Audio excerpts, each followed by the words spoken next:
નમસ્કાર નમસ્કાર નમસ્કાર વિદ્યાર્થી મિત્રો, વિદ્યાકુલ પર આપ સૌનું હાર્દિક હાર્દિક સ્વાગત કરવામાં આવે છે.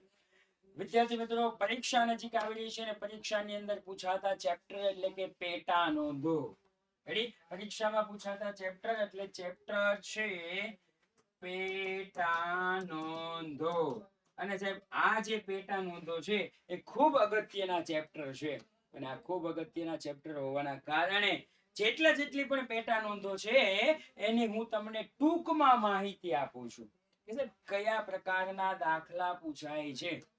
આની પહેલાના ઉધાર જમાના, જો તમે વિડીયો ન જોયો હોય તો પહેલા એ બેઝિક કોન્સેપ્ટ ક્લિયર કરી અને પછી પાછા આ વિડીયોમાં આવો તો આ દાખલામાં તમને 100% ખબર પડશે ને પડશે જ. ક્લિયર? સૌપ્રથમ તો કે પેટા નોંધો આપણે છે અહીંયા લખ્યું છે બધી જ પેટા નોંધની ટૂંકમાં સમજૂતી. એમાં જેટલી પણ પેટા નોંધો છે એમાં પહેલી પેટા નોંધ આપણે જોવા જઈએ તો સાહેબ રોકડ મેળ. કેવી? રોકડ મેળ કરતા પહેલા માલ અંગેની પેટા નોંધ. માલ અંગેની પેટા નોંધો. સાહેબ, આ જે ચેપ્ટર છે આ ચેપ્ટરમાં 4 અથવા 6 ગુણના દાખલા પૂછાય છે. કેટલા? 4 અથવા 6 ગુણના દાખલા પૂછાય છે. આ પેટા નોંધની અંદર શું છે સાહેબ? તો કે આ પેટા નોંધની અંદર ખરીદ નોંધ પૂછાય, ખરીદ પરત નોંધ પૂછાય, વેચાણ નોંધ પૂછાય અને વેચાણ પરત નોંધ પૂછાય. પણ એ જે ખરીદ નોંધ, વેચાણ નોંધ, ખરીદ પરત નોંધ, વેચાણ પરત નોંધની અંદર સાહેબ કેવા પ્રકારના વ્યવહાર નોંધવા? તો કે આ ખાસ યાદ રાખજો, માત્ર ઉધાર વ્યવહાર જ નોંધવા, બાકી એક પણ વ્યવહાર નહીં. ખાસ યાદ રાખજો, આપણને દાખલામાં એવું કે ખરીદ નોંધ, વેચાણ નોંધ, ખરીદ પરત નોંધ, વેચાણ પરત નોંધ, તો માત્ર ઉધાર વ્યવહાર જ કે જેમાં સાહેબ ઉધાર વ્યવહારમાં ખબર નથી પડતી તો કે જેમાં વ્યક્તિનું નામ આપ્યું હોય. હું આપ્યું હોય? વ્યક્તિનું નામ આપ્યું હોય. એ જીવંત વ્યક્તિ હોય, કાયદેસરની કૃત્રિમ વ્યક્તિ હોય, જે પણ વ્યક્તિ હોય, જે વ્યવહારમાં વ્યક્તિનું નામ આપ્યું છે ને એ માલ અંગેની પેટા નોંધની અંદર, દાખલાની અંદર આવે છે જ. આ યાદ રાખજો, એટલા માટે જ આ વિડીયો બનાવ્યો છે. રેડી? વ્યક્તિનું નામ હોવું જોઈએ. એનો મતલબ એમ થયો કે રોકડ વ્યવહાર નોંધાય નહીં. રેડી? એનું ફોર્મેટ તમે ચોપડીની અંદર જોશો, એકદમ મસ્ત છે, આવડી જાય એવું છે. એટલા માટે હું ખાલી દાખલા માટે બેઝિક કોન્સેપ્ટ ક્લિયર કરાવવા આવ્યો છું. બીજું તો કે રોકડ વટાવની પણ ગણતરી કરવાની નહીં. તો સર વેપારી વટાવની કરવાની? હા, વેપારી વટાવ ગણવાનો. વેપારી વટાવ ગણવો પણ લખવો નહીં. ત્યાર પછી તો કે કોઈ પણ મિલકતની ઉધાર કે રોકડ વ્યવહારની નોંધ નથી. મતલબમાં મિલકત દેખાઈ જાય તો લખવાની નહીં. કોઈ પણ મિલકત નહીં લખવાના. વધારાનો કોઈ પણ ખર્ચ નથી લખવાનો. મજૂરી, રેલવેનું કાંઈ નથી લખવાનું. સાદી પેટા નોંધમાં કાંઈ નહીં. હા, એવું કીધું હોય અલગથી ખાના બનાવો તો અલગથી ખાના બનાવવાના, નહીતર નહીં, સૂચનામાં આપી દેશે. ત્યાર પછી અડધો વ્યવહાર ઉધાર હોય અને અડધો વ્યવહાર રોકડ હોય તો સંપૂર્ણ ઉધાર વ્યવહાર સમજવો. કેવો? સંપૂર્ણ ઉધાર. સમજીને બધું જ લખી નાખવાનું. આટલી વાત ખાસ યાદ રાખજો. એક વાત ખાસ યાદ રાખજો, માત્ર ઉધાર વ્યવહાર એટલે વ્યક્તિનું નામ હોય એવા જ વ્યવહારો લખવા. જો રોકડ શબ્દ દેખાઈ જાય એટલે વ્યવહાર લખવાનો નથી. મિલકત દેખાઈ જાય લખવાનું નથી. આ હતું માલ અંગેની પેટા. ત્યાર પછી બીજું છે રોકડ મેળ. 4 અથવા 6 ગુણમાં પૂછાય. કેટલા? 4 અથવા 6 ગુણમાં. 6 ગુણમાં પૂછાય તો 3 ખાના વાળો. 4 ગુણમાં પૂછાય તો 2 ખાના વાળો. સાદો રોકડ મેળ તો કે 3 માર્કમાં કદાચ પૂછાય તો. બાકી આ કેટલા માર્કમાં? 4 માર્કમાં. આ કેટલા માર્કમાં?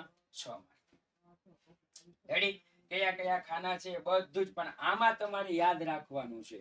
આમાં યાદ રાખવાનું છે બધા જ પ્રકારના રોકડ વ્યવહારો. જેમાં રોકડ શેક શબ્દનો ઉલ્લેખ થતો હોય, જેમાં શેનો ઉલ્લેખ ન થતો હોય, બધા. અને બીજું યાદ રાખજો, ઉધાર વ્યવહાર છે એ ઉધાર વ્યવહાર નથી લખવાનો. ઉધાર વ્યવહાર નથી લખવાનો. ત્રીજું યાદ રાખવાનું છે. ત્રીજું, સાહેબ મિલકત, હા લખી નાખો. સાહેબ ખર્ચા લખી નાખો. આવક લખી નાખો, પણ રોકડેથી થયેલું હોવું જોઈએ. ક્લિયર? ત્યાર પછી ત્રીજું તમારે યાદ રાખવાનું છે, અડધો ઉધાર છે અને અડધો રોકડ છે.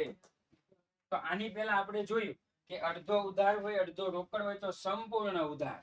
પણ અહીંયા અડધો ઉધાર હોય અને અડધો રોકડ હોય તો માત્ર રોકડ એટલી જ નોંધ કરવાની, આની નથી કરવાની. માની લો કે 4500 રૂપિયા થતા હોય અને એવું કીધું 2500 ઉધાર અને 2500 રોકડ, તો 2500 રૂપિયા જ લખવાના, 2500 જ લખવાના, બીજા લખવાના નથી. અને એક જ નિયમ ઉપર આ ચેપ્ટર આધાર રાખે છે કે સાહેબ રોકડ આવે તો ઉધાર અને જાય તો જમા. આવે તો રોકડ ખાતાની ઉધાર બાજુ લખવાનું, જાય તો રોકડ ખાતાની જમા. બેટા નોંધો. ત્રીજું છે સાહેબ ખાસ આમ નોંધ. ખાસ આમ નોંધ. રેડી? ત્રીજું ખાસ આમ નોંધ. ખાસ આમ નોંધ ની અંદર વાત ખાસ એ છે, ધ્યાનથી સાંભળો. આમ નોંધ છે એ જ ખાસ આમ નોંધ એવું જ સમજવાનું. પણ ખાસ આમ નોંધ ની ખાસ વાત એ છે કે રોકડ અને બેંકના વ્યવહારો નથી લખવાના, બાકી બધું જ ખાસ આમ નોંધ. આમ નોંધમાં જે આવતું હોય ને બધું જ ઢગલો કરીને ખાસ આમ નોંધમાં. ખાસ યાદ રાખવાનું, રોકડ અને બેંક વાળું નથી લખવાનું, બાકી બધું. જો ખાસ આમ નોંધનો નમૂનો જુઓ, તારીખ, વિગત, છાપા, ઉધાર, જમા. ખાસ આમ નોંધનો વ્યાખ્યા જુઓ, અન્ય કોઈ પેટા નોંધમાં જે વ્યવહાર સામાન્યતઃ નોંધાતા નથી એવી પેટા નોંધને ખાસ આમ નોંધ કહેવાય. ખાસ યાદ રાખજો, આમ નોંધ અને પેટા નોંધ બે અલગ અલગ છે, એક નથી. આમ નોંધ અને પેટા નોંધ બે અલગ અલગ છે. આમ નોંધ છે અને આમ નોંધના વર્ગીકરણ કરવામાં આવ્યું, ભાઈ બધાને અલગ અલગ સેપરેટ કરવામાં આવ્યા, ઈ પેટા નોંધ કહેવાય. ક્લિયર? અને સાહેબ ખાસ આમ નોંધમાં કયા પ્રકારના વ્યવહારો નોંધાય? તો કે શરૂઆતની આમ નોંધ, અન્ય પેટા નોંધમાં નો નોંધાતા હોય એવા, ખાતાની ફેરબદલી, આખર નોંધ, હવાલા નોંધ અને ભૂલ સુધારણા. ક્લિયર? આમ નોંધ જ સમજજો, પણ ખાસ યાદ રાખજો, આગળ ખાસ કામ નોંધ એવો શબ્દ દેખાઈ જાય ને એટલે રોકડ અને બેંક વાળા વ્યવહાર ન લખતા, બાકી બધા લખી. બાકી આપણે જે આમ નોંધમાં લખીએ ને એવું બેઠું જ લખી નાખીએ. રેડી? તો આ હતી પેટા નોંધો અંગેની સમજૂતી.